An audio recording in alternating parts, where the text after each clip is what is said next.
Hi guys, here's the day 2 of the activity in the fermenters. I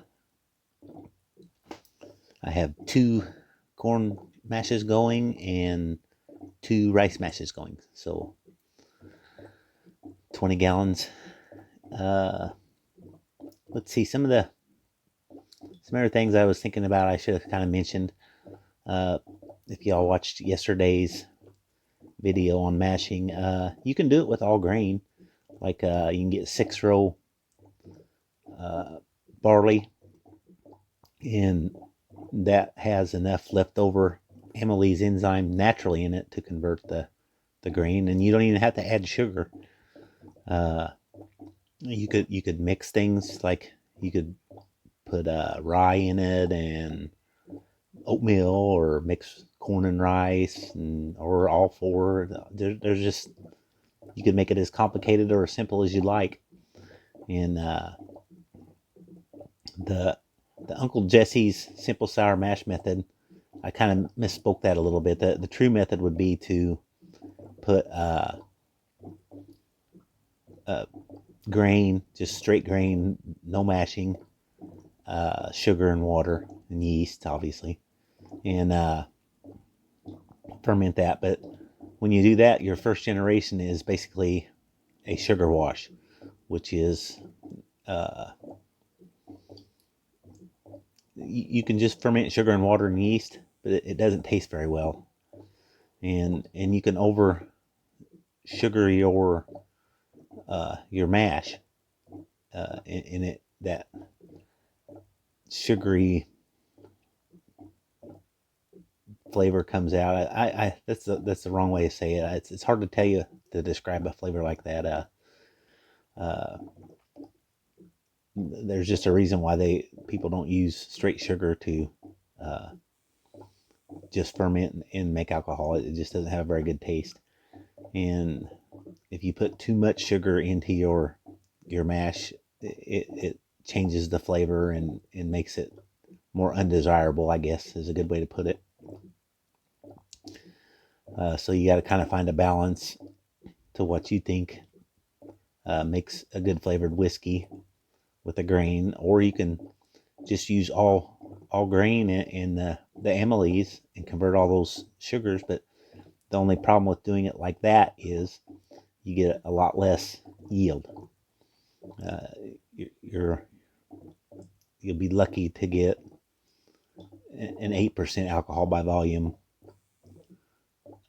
mash when you do your conversion. And let's see. Let me take the lid off and show y'all inside, and you can see how active the yeast are and everything right now. So I'll be back in a second.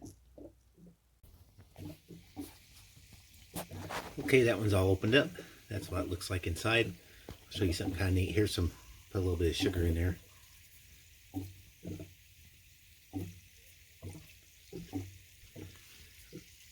don't know if you can tell it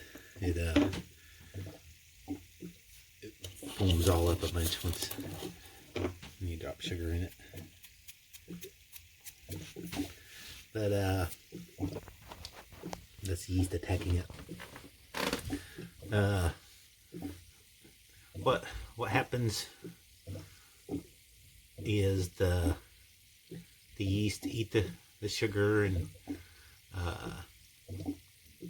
the byproduct, the waste from the yeast, is alcohol.